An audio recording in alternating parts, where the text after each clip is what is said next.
अस्सलाम वालेकुम जी, मैं हूँ डॉक्टर रुबा और आज मेरे YouTube चैनल के ऊपर मेरे साथ मौजूद है एक ऐसी एक्ट्रेस, मॉडल, होस्ट और जिन्होंने बहुत टेंडर एज में स्टार्ट किया और बड़े बोल्ड वीडियोस भी बनाती हैं, हर जगह खबरें देती हैं, कोई लेटेस्ट खबर हो सबसे पहले आप तक पहुंचा रही होती हैं और बड़े क्रिटिकल एनालिसिस भी कर रही होती हैं। इसके साथ साथ मैंने देखा है कि बड़ी निडर सी हैं, यानी हम लोग एटलीस्ट मैं तो नहीं इस तरह से कर सकती कि हर बात, हर खबर, कोई भी बात होती है कभी नहीं घबराती, कभी नहीं हिचकिचाती और कमाल अंदाज में आगे चलती चली जा रही हैं।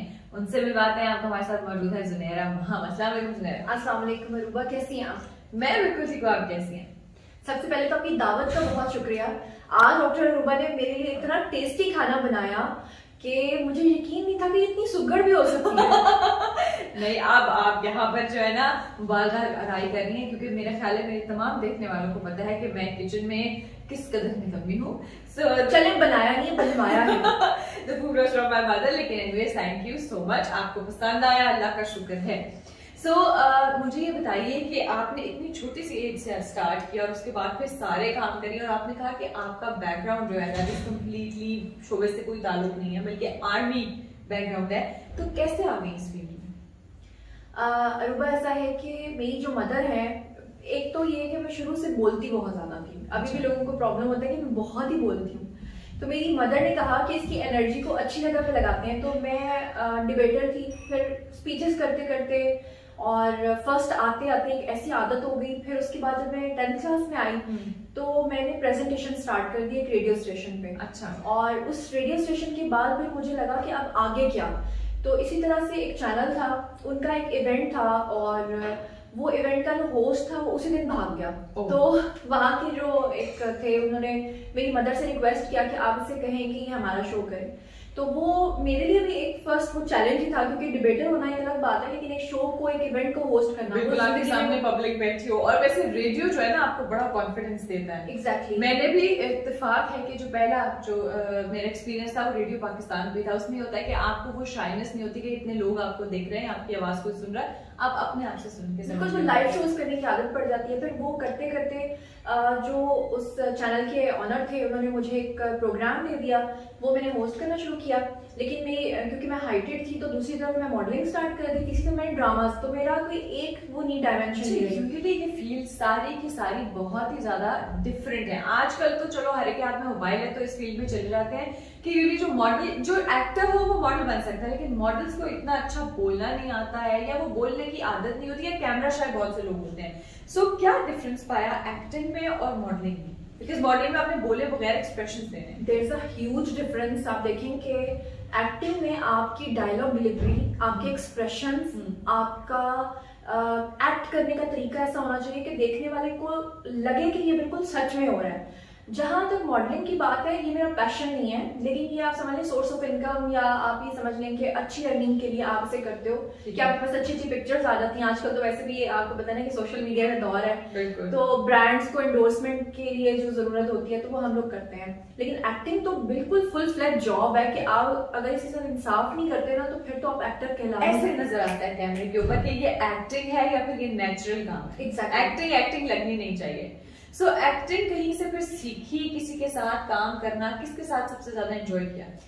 असल में अभी 9th 10th क्लास में थी तभी तो मैं मीडिया में आ गई, तो सीखा मैंने नहीं, लेकिन जो मैंने सीखा वो एकेडमी मेरी जो थी ना वो खबरनाक थी। खबरनाक से मैंने बहुत सीखा। उसकी रीजन क्या है कि जो हमारे ज्यादातर ड्रामाज या फिल्म्स हैं उसमें एक स्पेसिफिक किस्म के कैरेक्टर हैं और मोस्टली पाकिस्तानी लड़कियों को दिखाया जाता है ड्रामाज में। वो मजलूम होती है, वो रोने वाली बंदी होती है, रो रो के उसने बस आंखें अपनी सुझा के लोगों से आपने सिंपैथी लेनी है। अब जब मैं खबरनाक में आई तो वहां पर आपको पता है कि मैंने इन 5.5 सालों में 1000 कैरेक्टर्स परफॉर्म किए। वाओ, जो कि एक रिकॉर्ड है। मतलब इतने कैरेक्टर्स कभी कोई 1000 कैरेक्टर्स कहने को है।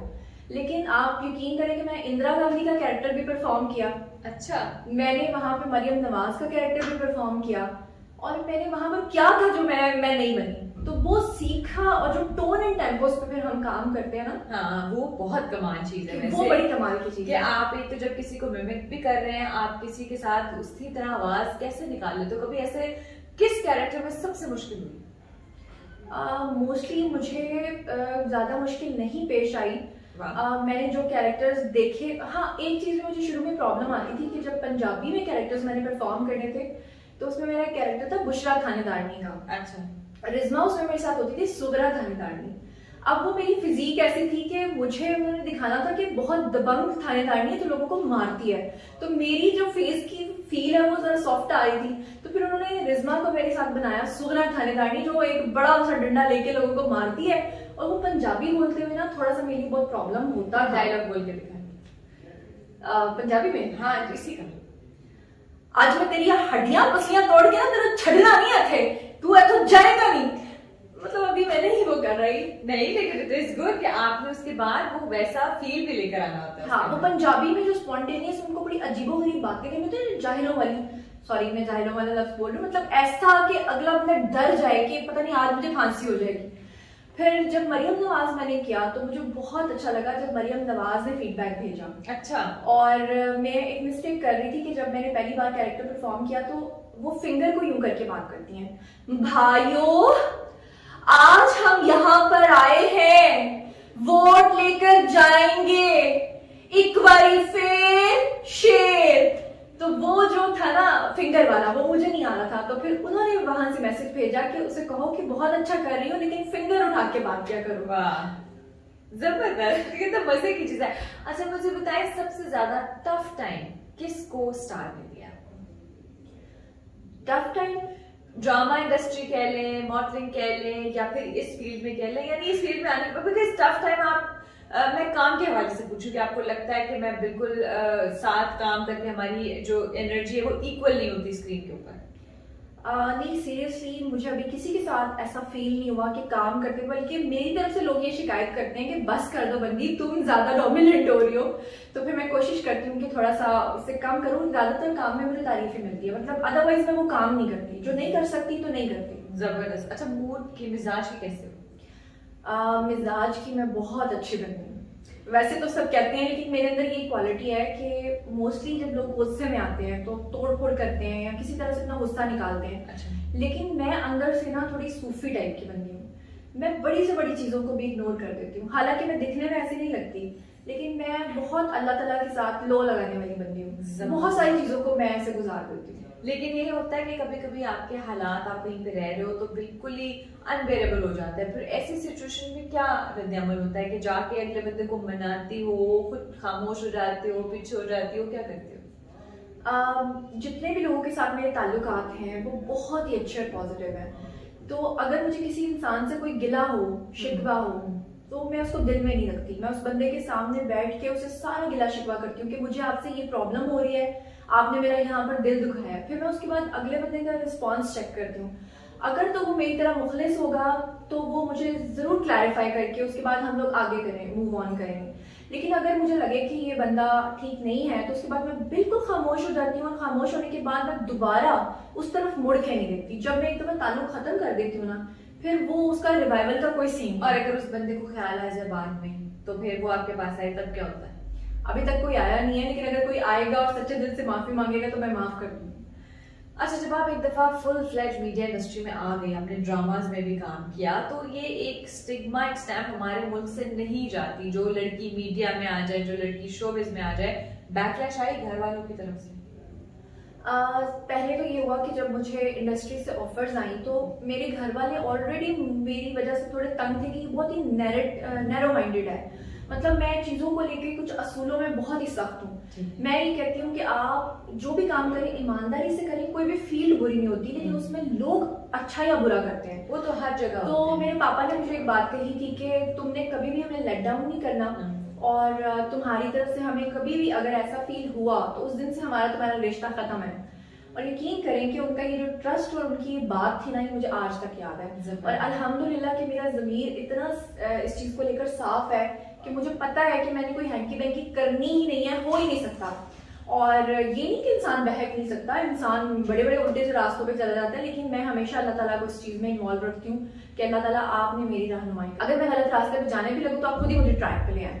वाह बहुत अच्छा ये सोच है, बल्कि ये एक दुआ और ये नियत होनी चाहिए। मेरा ख्याल है जब आपकी नियत नेक होती है तो फिर आपको खुद ब खुद रास्ते भी आसान होते हैं और अल्लाह आपका हर जगह हर कदम पे मददगार होता है। टॉपिक्स में आप हर बात कर लेती हो, हर जगह जाके इंटरव्यू भी कर लेती हो, हर नैरेटिव को भी सामने ले आती हो, और कभी डर लगा हो कि नहीं ये इसको, इस बंदे को नहीं छेड़ना, इस टॉपिक को हाथ नहीं लगाना, या प्रॉब्लम होगा, या फिर कितनी बोल्ड? अच्छा, इसमें यह है कि मैं थोड़ी सी कड़वी और जरूरत से ज्यादा सच्ची होने की वजह से बहुत सारे लोगों को अच्छी नहीं लगती। हालांकि मेरा पर्सनल किसी के साथ कोई ग्रज नहीं है। अब मिसाल के तौर पे आप मेरी कितनी अच्छी साथी हैं, हमने इकट्ठे काम भी चले अब कर लिया है, मतलब एक ही फील्ड से हमारा ताल्लुक है, लेकिन अगर कल को मुझे पता चलता है कि आपकी कोई न्यूज आई है, तो मेरा ये फर्ज है कि मैं सबसे पहले आपको कॉल करूं और आपसे पूछूं कि इस बारे में आपका क्या नैरेटिव है। अगर फर्ज करें अगर आप उसमें गिल्टी होंगी, तो जो मैंने लोगों को रिपोर्ट करना है उसमें अगर मैं ताल्लुक देखूंगी तो फिर मैं उससे रिपोर्ट नहीं कर पाऊंगी। अब यहाँ मैं एक एग्जांपल दूंगी कि अभी पिछले दिनों में नादिया खान जो एंकर पर्सन है, उनकी तीसरी शादी हुई, उनके शौहर की भी तीसरी शादी हुई। अब इसके हवाले से मैंने रिसर्च करना शुरू कर दी। काफी ज्यादा रिसर्च के बाद जब मैंने अपनी एक कंप्लीट न्यूज दी, एक ब्लॉग बनाया, तो मुझे नादिया खान ने फोन कर दिया। उनके शौहर ने मुझसे गिला करना शुरू कर दिया कि आपने मेरे बारे में ये बात क्यों की है। उनको ये इतराज था कि मैंने क्यों कहा कि एयरफोर्स से उनको निकाला गया था, जबकि ये मेरी एक रिसर्च का हिस्सा था, मैं तो उनको पर्सनली जानती भी नहीं हूँ।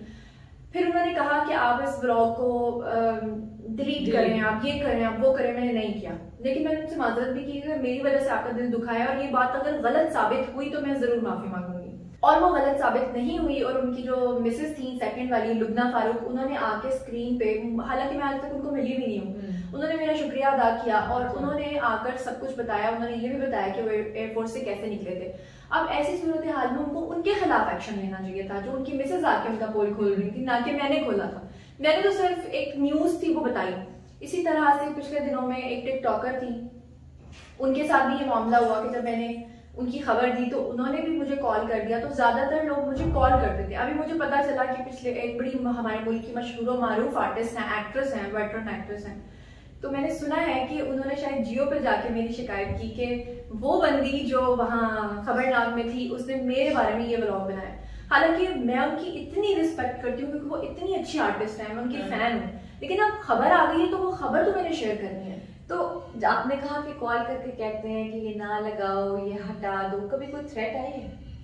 बहुत सारे थ्रेट्स मुझे आए हैं, बल्कि ये लास्ट जब नादिया खान की मुझसे बात हो रही थी तो उन्होंने भी मुझसे इस तरह की बात की थी। अच्छा। और फिर जो टिकटॉकर हैं उन्होंने तो मेरे चैनल को हैक कराने की पूरी कोशिशें की, बहुत ही ज्यादा मुझे थ्रेट कराया, उसमें मैंने व्लॉग्स भी बनाए थे। तो फिर सुनैरा कैसे रिस्पॉन्ड करते हो अगर कोई वैसे कोई सीरियस वाला थ्रेट आ जाए? तो फिर कोई होता है बैकअप प्लान?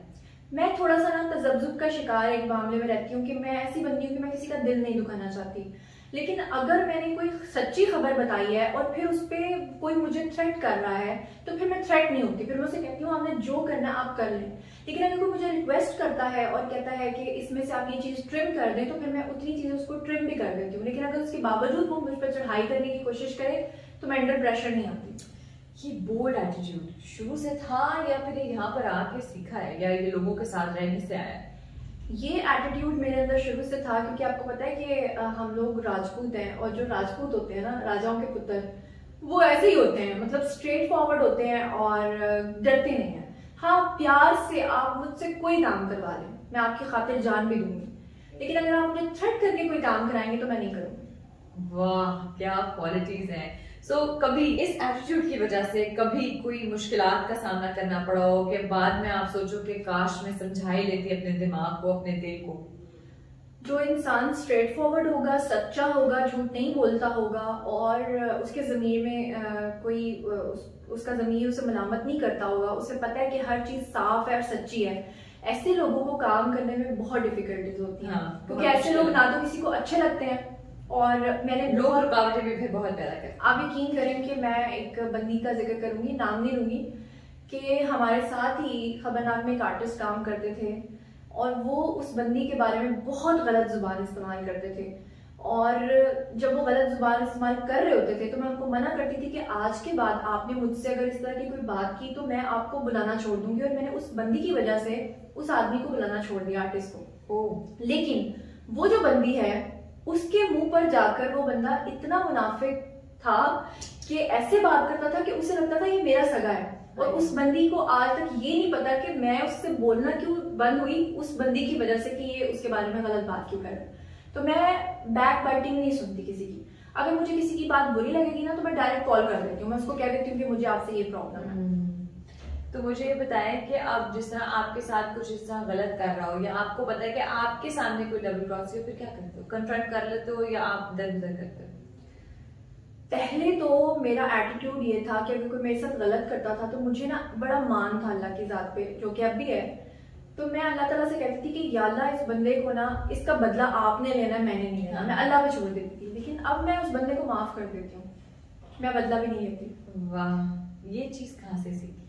ये मेरा जो सूफिज्म की तरफ थोड़ा रुझान है ना, उसकी वजह से मेरे अंदर ये चीज है। बहुत बड़ा कारमा है इस दुनिया में, जो हमारी जिंदगी है ना, आपको नजर आता है, आपके सामने आता है। जरूरी नहीं है फौरी तौर पे आए, लेकिन इन द लॉन्ग रन जाके आप जरूर उसके आउटकम देखते हैं। नहीं, कितना सुकून मिलता है ना जब आपको मैं माफ कर देती हूँ, है ना, ये सारा कुछ आपके लिए ही बेहतर होता है। बल्कि मैं अल्लाह ताला को यहाँ तक कहती हूँ कि अल्लाह पाक इसने जो भी किया, इसने किया, मेरा इसके साथ कोई कार्मे का काम ना रखिएगा। क्योंकि कहते हैं कि अगर आपका किसी के साथ कार्मा बन जाए ना तो वो फिर आप कहीं ना कहीं उसके साथ आपका टकराव होता रहता है, वो हिसाब बराबर होता है। मैं उसके साथ हिसाब भी बराबर नहीं रखना चाहती, मैं उसके साथ हिसाब रखना ही नहीं, वो वाला चैप्टर ही निकाल के फाड़ के फेंक देती है बिल्कुल से। बिल्कुल, that is one amazing thing. कौन से ऐसे को-स्टार हैं जिनके साथ काम करने की ख्वाहिश अभी तक अधूरी है? काफी ज्यादा हमारे सीनियर एक्टर्स हैं जिनके साथ मैं काम करना चाहती हूँ। क्योंकि जब मैं खबरनाक में आ गई तो उससे पहले मैं ड्रामाज में काफी इन थी, बीच में छुट्टी भी लेके चली जाती थी। फिर बीच में एक मसला आ गया कि छुट्टी मिलती ही नहीं थी, क्योंकि आपको पता है हमारी कितनी हेक्टिक रूटीन है। बिल्कुल ऐसे होता है। तो इसमें थोड़े ड्रामाज मेरे निगलेक्ट हुए थे। तो अभी जो है ना, एक तो यूट्यूबिंग में मेरा पैशन है, इसको भी साथ साथ करूंगी और साथ साथ ड्रामाज करूंगी। जबरदस्त। सो यानी अब आपने अपनी जितने अच्छा को ड्रामा बनाने की साइड पे भी इतने काम कर रही हैं, तो मैंने कहा कि शायद को प्रोडक्शन, क्योंकि यूट्यूब से कुछ ना कुछ एंगल्स आ रहे होते हैं। नहीं, या आपने यूट्यूब के ऊपर कोई ड्रामा बनाना है? नहीं, यूट्यूब के लिए मैं बहुत ज्यादा स्क्रिप्ट्स भी कर सकती हूँ फ्यूचर में, और मैं कुछ इस तरह की जॉइंट वेंचर्स कर सकती हूँ। लेकिन वैसे ड्रामा नहीं मैं बनाना चाहती, ड्रामा में काम करना चाहती हूँ लेकिन बनाना नहीं चाहती। जबरदस्त। अपने देखने वालों को क्या पैगाम देंगे? Smile and the world smiles with you, weep and the world leaves you alone. जब आप मुस्कुराते हैं तो सारी दुनिया आपके साथ मुस्कुराती है, लेकिन जब आप रोते हैं तो सारी दुनिया आपको अकेला छोड़ देती है। तो इसलिए वो जो गिड़गिड़ाना है ना, वो लोगों के सामने कभी मत गिड़गिड़ाएं, सिर्फ अपने अल्लाह के आगे गिड़गिड़ाएं। वो आपकी जरूर सुनता है और आपके लिए ऐसे रास्ते बनाता है कि आप सोच भी नहीं सकते। वाह, बहुत खूबसूरत message. Thank you so much Sunaira, आपके साथ बात करके वो पॉजिटिव एनर्जी आती है, वो हिम्मत, वो स्टेमिना जो लेकर दुनिया में, खाली मीडिया इंडस्ट्री में नहीं बल्कि हर जगह पर एक लड़की को इसी तरह अपने आप को इकट्ठा करके, बोल्ड करके, स्ट्रेंथ के साथ चलना चाहिए। It was an amazing interview ही नहीं था बल्कि it was kind of lesson. लेकिन आप लोगों ने भी बहुत ज्यादा एंजॉय किया होगा। यहाँ लेंगे हम इजाजत। Thank you so much. Thank you.